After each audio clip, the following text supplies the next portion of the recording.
Welcome back to another episode of Raising the Bar, TKJ Podcast.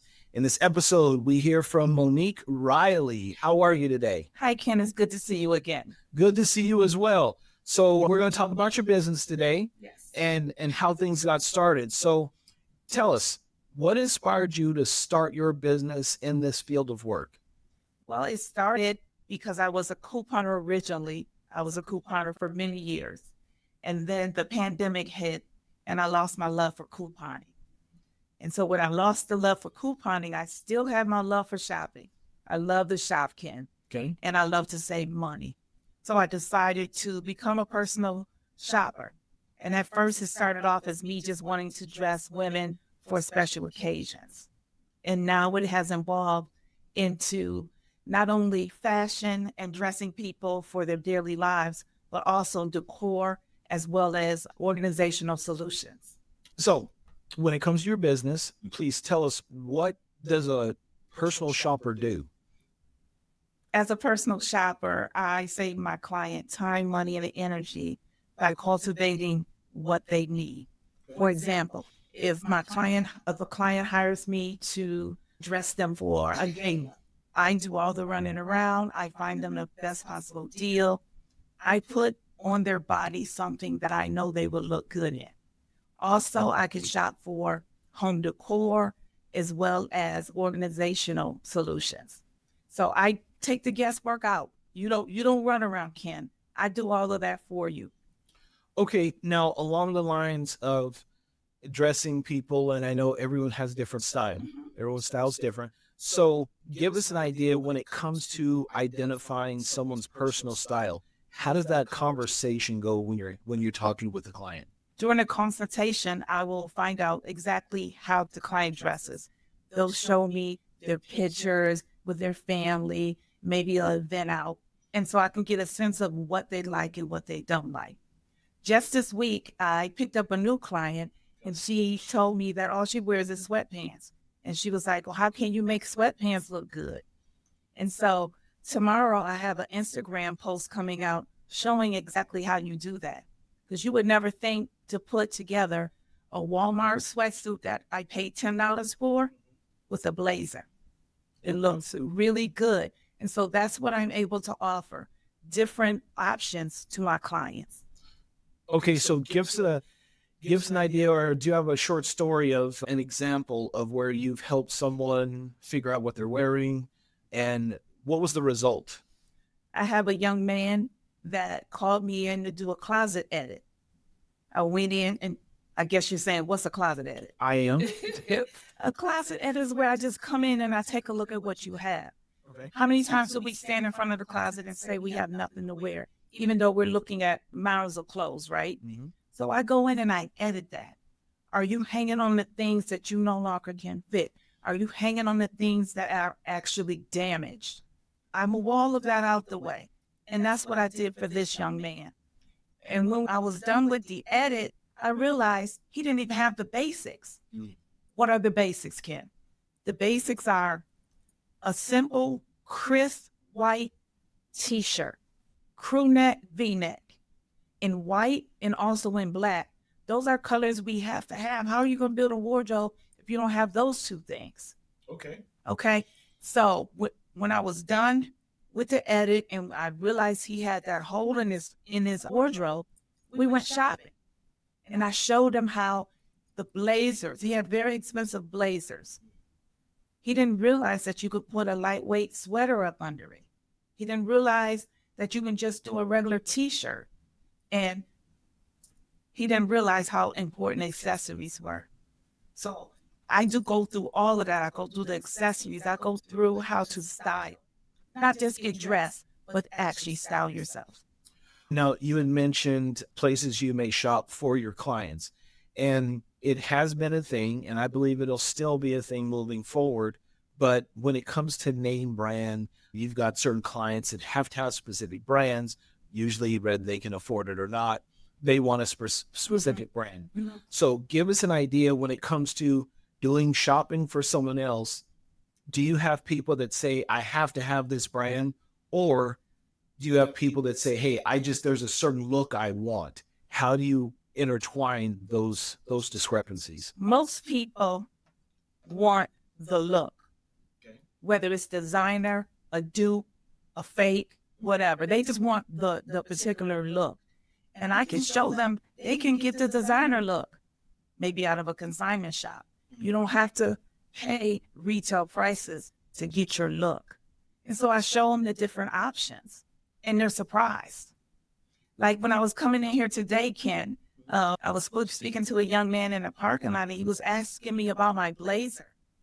And I said, how much you think I paid for this blazer? You know, it's suede. Mm-hmm. And he said about 150. I said $5.99 from Goodwill. Oh, wow. Okay. Okay, that's what I do. I can get you the look within your budget. Now, if your budget is $50, I'll find it for $50. Okay. So, yeah. All right. Now, do you target a specific demographic? How do you go about finding your clientele when it comes to the level of work that you do? I do mostly adults. Okay. I haven't worked with children. We're going to say no to that. No. But adults, word of mouth. People see me on the street and will say, oh, where'd you get that? Or I like how you're dressed. And I strike up a conversation. And then I have my coworkers. And so the people at the church, the people in my community organizations, they see me and they want to know, where'd you get those shoes? Okay. And when I tell them, oh, Walmart, they're like, you can't get them from Walmart. I'm like, I really did. So they're surprised that I'm not shopping, designer, Right. but I look designer. Okay, so to me, it sounds like, and I want your opinion on this, how you carry yourself matters than how much you paid. Absolutely. So tell us, what are your thoughts on when you're dressing someone or helping someone design their style? How do you help them figure out the best way to carry themselves? First, we're going to put an outfit on you. Okay. And if you can't stand up straight, you can't look at yourself in the mirror, that tells me you're uncomfortable. So that particular outfit is not going to work for you. Okay. So most people, when they put on an outfit, Ken, and they think they look good, they stand up a little straighter. Sure. They fix their hair. They're like, oh, look at this. And so when I see that, that tells me what direction to continue to go in by their reaction. And again, I could put you in a sweatsuit, Ken, and make you look good. I believe it. I believe it. So let's talk about business ownership. When it comes to being a business owner, what is the mindset that you have or that you believe someone needs to have to be a business owner nowadays? Ken, my mindset has changed since starting this business. I did a lot of shopping for people because we were friends or because we were cool, and I did it for free. And so now my mindset is, you don't have my skill. And because of my skill set and all the things I've learned from years of couponing and how to find deals, I have value now. And I had to realize my value. And it took a while. And it took me starting this business to see exactly how valuable I am. Okay. So let's talk about money. Give us one thing about money that you've learned as a business owner that you believe is not taught in school. To shop off season. Okay. Help us understand. What does that mean? Shopping off season means shopping at the end of a particular season. Let's say summer. Okay. At the end of summer, what I would do as a single mom is I would buy all of my daughter's summer things at the end of clearance. I mean, at the end of summer. Okay. And so most of these stores, Ken, they want to get rid of all their summer things because they're bringing in their fall and winter items. So they've marked those prices down super low. That's when I would buy my daughter's summer clothes. I would buy them 2 sizes up, as well as her shoes, and just store them for the next summer. So she's ready for summer, while the other parents are saying, oh, I got to go get my kids summer clothes. I'm set and I'm ready. Not only did I get her summer clothes, but I got her summer toys, her pools, her bikes, her tennis rackets, all of those. My daughter was a swimmer. So I would buy all her swimming things at the end of the season. So when the next season rolled around and swim season rolled around, my daughter had all of her things.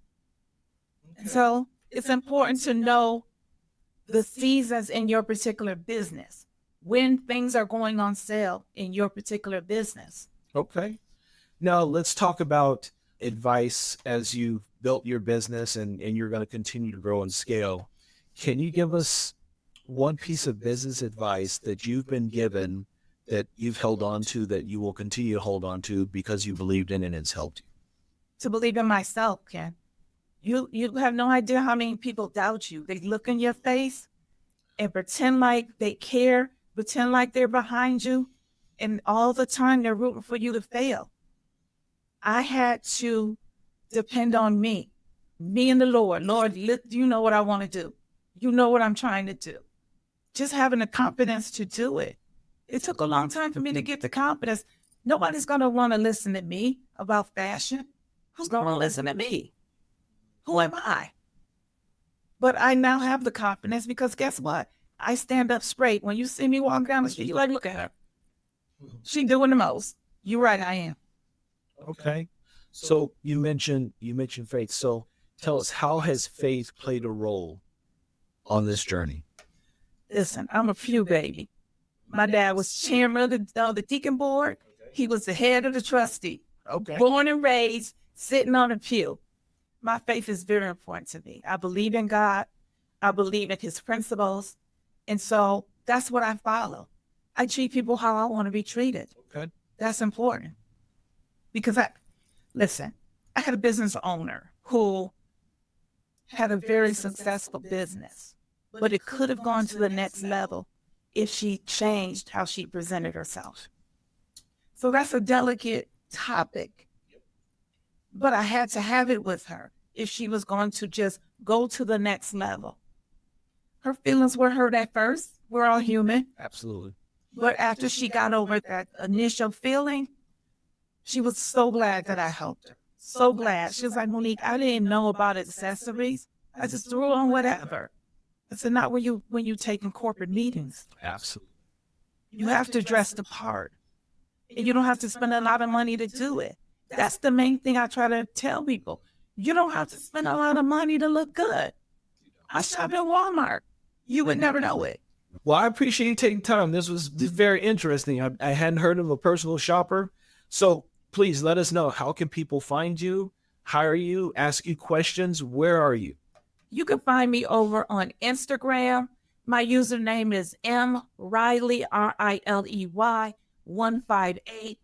I would love for you to DM me, ask me questions. Scroll down through my history. You'll see some of my couponing and you'll definitely see some of my fashion. So hit me up in my DMs. I would love to work with you. Fantastic. Well, I love it. Well, many blessings and much success as you move forward. Thank you so much, Ken.